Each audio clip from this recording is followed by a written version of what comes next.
So Sean Diddy Combs was acquitted of sex trafficking and racketeering charges last week. They found him guilty of 2 prostitution charges. And he faces up to 20 years in prison and denies all allegations. Now, many people seem to be surprised by this, but I know you were not surprised, Sonny, because you said they're never going to be able to convict him on the racketeering. On the racketeering. No, I was in the courtroom very, very often for it. And I've tried RICO cases. And RICO was really meant for the mafia, you know, where the organized criminal enterprise is very clear. Right. This was not very clear. Yes, he ran Bad Boy Records, and he had employees that kind of cleaned up hotel rooms and booked transportation, but they never really made it clear that they couldn't even get Al Capone on it. No, and it's very, very difficult. I've said myself from the beginning, when I saw Cassie took the stand, I said they're not going to be able to convict this dude. They're not going to be able to convict him because they're not making the case. The case is supposed to be about sex trafficking and racketeering. I did a video about it. If you want to look at my TikTok, go to King Quasar or go to Quay Live on TikTok or Instagram. And I talked about the fact that Diddy going to be free, man. Diddy's going to get out. And these charges being dropped or him being acquitted, I should say, is not surprising to me. Now, she's a lawyer. She's talking about from that perspective. You don't have to be a lawyer to see that they were not making a case for sex trafficking and racketeering. They was talking about his freak off. So it was talking about him being a freak. Dude is a sick dude, but the case that he was being tried for, they were not being successful from my view in what they were trying to get him convicted of. And it just wasn't working out. But let's continue. Statute to work with. The other thing is, in terms of sex trafficking, you know, people have a difficult time in understanding when someone is being sex trafficked. Explain why it's hard for people. It's hard for people because there was a long relationship with one of the victims. So we're talking about a 11-year relationship where someone is not saying no. Yeah. Never saying no, and actually actively agreeing to it and saying, I really want to do this with you. And I think with 8 men on the jury and 4 women, what man is going to find him guilty of that without and understand that no is no, yes is yes, and sort of the blurred lines between that. And the victim psychology of how people are victimized, made small, and how it's not a clarity of mind always. Yeah, it's a power dynamic. And I don't think the government did a good job of explaining domestic violence and how no, yes can mean no. They just didn't have it. And the Mann Act, honestly, which is the transportation for someone for prostitution, it was a slam dunk. It was a slam dunk. You've got American Express receipts. You've got prostitutes that are male escorts that are saying, yes, I flew from here to have sex with someone. That's a given. But 20 years in prison, we didn't even prosecute Governor Spitzer for that very same thing. Let me just say this, because she talks about the fact that sometimes a yes means no and no means yes. See, I don't like those type of games. I don't feel like that's a concrete argument, something that you can use. I've heard somebody say Stockholm syndrome in these different type of ways to try to make an excuse for clear evidence that Cassie was with the shits. And it didn't work out. I knew it. I mean, there's no way possible you can claim to be a victim of somebody doing you something when you always had the option to leave. You had the option to say no. And not just that, but in the text messages that were revealed in the court case, she was asking for the freak offs. Like, babe, when are we going to have a freak off? You can't convince a juror. You can't convince people that this is a woman that don't want to do it. It don't make sense. When are we having freak offs? She wanted to choose. He let her choose the stripper or the escort that she wanted to have sex with. She made the choices. She asked for the freak offs. She got what she wanted. Even the escorts' testimonies were saying that they only dealt with Cassie. This is pointing to her being the mastermind of this stuff. You can't turn around and act like as if somehow she's being manipulated by Diddy throughout this whole thing when you see clear evidence that it was all her. So I knew, and like I said, man, you know, you got to be able to hold people accountable for the bad choices. And I mean, for her to try to flip and make a case out of this after she took the money for, you know, the payoff that he paid her millions of dollars, you know, to close the case before, when she made she tried to make the claim about that and she got paid off, and she still went forward with this right here. It just didn't work out in her favor. And they're talking about 20 years, but truth be told, Diddy ain't doing no damn 20 years, man. Diddy gonna be out in 2 years at the most. 1 year time served already. I'm willing to bet that he won't be in there for another year. He may possibly get out and do a year at home arrest or something like that, or maybe a few years at home, or probation, or like house arrest or something like that. He may actually get out very, very soon. So we're gonna stay tuned and see what's gonna happen. But let's continue and see what they're talking about. It's generally not used. That is something that the prosecution threw in so that they could get a conviction. And I will say, having been a federal prosecutor, I am a little dismayed by the fact that the judge kept Sean Combs in prison. Now, why?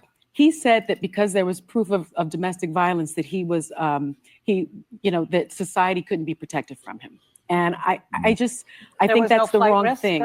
No, I know, with all his money, that's surprising. It's not a flight risk, because all you have to do is you have to sort of figure out how to keep that person here in the United States. You take away the person's passport, very, very hefty bond. You also take away his plane. Can I just mention, I'm mad at the prosecution over this, just to be honest. I feel like everyone was talking about this over the break. My grandmother-in-law, if you cannot meet the charge, don't, because I think so many of us saw that video of Cassie Ventura just being beaten, and we want some kind of accountability. And there's got to be a harsher sentence for abusing a woman than you do a little bit of jail time and then you're out. Like, I don't like the overreaching. See, that's domestic violence, but he wasn't charged. But that's not what he was. See, this is a big part of the issue, and this is why people want to see Diddy arrested. They're breaking it down right now. We're talking about two different cases. Domestic violence is domestic violence. That's a different situation. That's something that we saw on video. He should have been charged with that if you're gonna charge him with something. He wasn't charged with that. He was charged with sex trafficking and racketeering. And the feds hardly ever miss. Everybody know that. The feds got like a 99% rate conviction. And somehow they failed to make this case. You know, people might say, well, it was money. He got money, so this, that, and the third. I'm not sure if it was just money. I just think that they miscalculated. They miscalculated the fact that Cassie was so involved and had, you know, things had been revealed that they didn't have no idea. It ran so deep. So they miscalculated, and he ended up, you know, they lost those two cases, racketeering and sex trafficking. But yeah, man, I think that people are going to have to, you know, come to terms with the fact that, you know, those are two different cases. Him, the assault that you saw on video and what he was tried for was something totally different. This is not a situation where women are, you know, just getting a short end of the stick and it's okay to beat women. That's not what's happening at all. Some people want to create that narrative. It's a false narrative. You have to be able to understand that that is a separate situation totally. And again, he already paid her off for that. So truth be told, behind the scenes, that's a dead case. They didn't know that, but they ain't gonna say that. But that's a dead case already. He's already paid her off. She took the payment. She said she was cool, water under the bridge. That's why this case was about sex trafficking and racketeering, which had not been proven. Charged on, which is the mistake you're saying. And even there were some statute of limitations had run on it. and there were things that came up in the course of the investigation, like the allegations from Kid Cudi that he basically blew up his car and maybe endangered his life. Then why didn't they try to charge something on that? They It just did, feels like but there was no evidence. They couldn't prove They it. couldn't prove it. But you know what I think? Perhaps what they did was they put all these charges on in order to get all this information out and put it out there. 20, I mean, I don't know if I got 20 years to give to a joint. Yeah. I mean, what do to you a think jail. he'll get, though? He absolutely won't get 20 years. I mean, the government is going to ask for, 4 to 5 years. The defense is asking for about 2 years. Remember, he's been in prison already for 10 months. He's been in detention. He's been a porter. He's been cleaning bathrooms, which means he'll get good credit. God knows he could also get 85%. pardoned by you know who. So Well, but you know what though, he could get pardoned by you know who, but he also will probably and could probably face many civil lawsuits. 59 civil lawsuits. And I'm glad, you know, I think where the judge burden of kept proof him. is different. Yeah. It's lower. But they would, but they Diddy's also denied doing anything. decided, I'm sure, for the protection of all those other folks who got up and testified. We're going to keep you here for a little while. We're going to keep an eye on you. That may have been some of the reason. The judge didn't say that, but that may have been part of the And even though like maybe things a did not little work out the way some of us wanted it to, I think, you know, I want to thank those women in particular who came forward and spoke.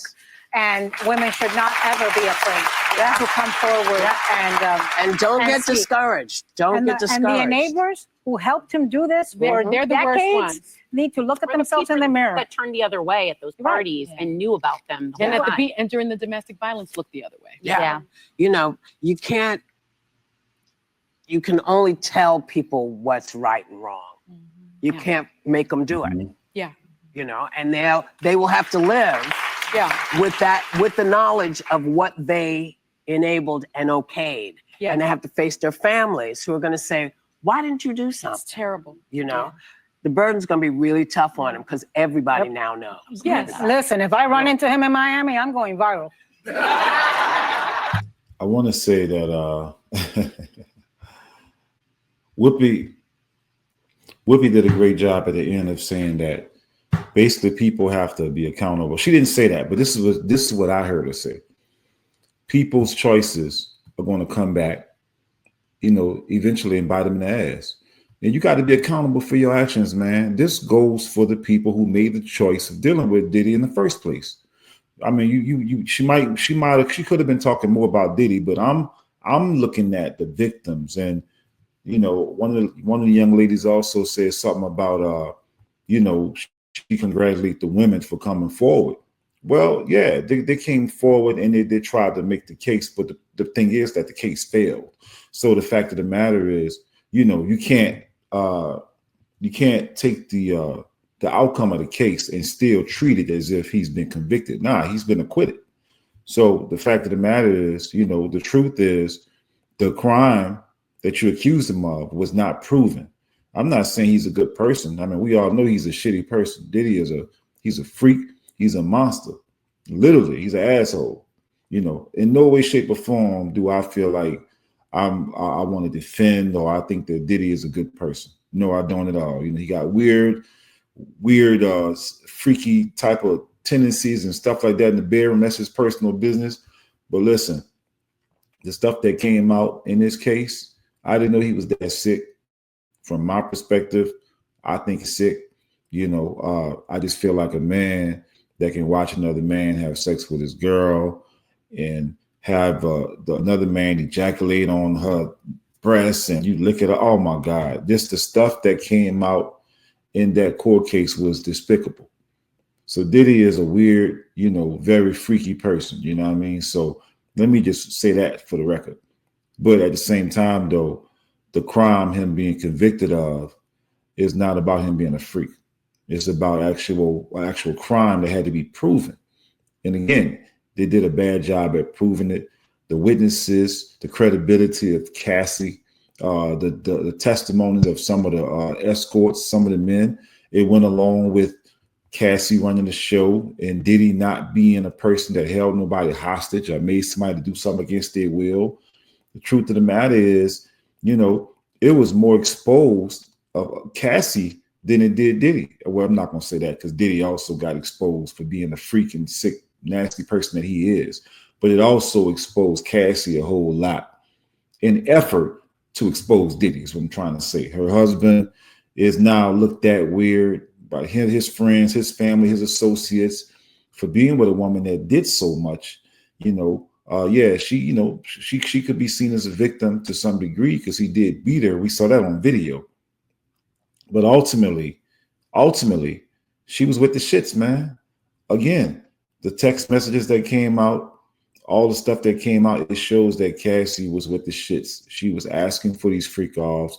She got done a lot of things too by a lot of different escorts, you know, crazy things that, you know, you don't even think that would be even possible. She did it and she was with it. And it's just sick. And it's something that's, you wouldn't want everybody to know about your wife, about yourself, or whoever's involved with her. You would think that it's embarrassing to have to go through that. Bold of her to put it out there, but ultimately it's still something that you got to live with as a family, as a person, walk around with everybody knowing your darkest, deepest secrets and the things that you were willing to do, whether it be for fame, whether it be for keep them happy, or whether it be for your own personal sick pleasures or whatever. We got to stop making excuses and put the blame where it belongs. Each person has, the responsibility to make their own decisions. When you make a bad decision, you do something that's beneath yourself, or that's demeaning of yourself, then you're going to get looked at like, you probably should. People, when it comes out that you've done something that was pretty low, people are going to say, damn, that was pretty low. And that's a natural reaction from somebody who has higher standards for themselves. That's the truth of the matter. But yeah, I think that Diddy is going to probably be out, man, no longer than 2 years. He's not going to do life in prison. This whole case was a sham from the get-go. Again, he's a freaky person. He's a nasty person. He's a sick person. He's a bad person. But the crimes that they accused him of, they was trying to get him convicted for, he did not, he wasn't proven to do those crimes.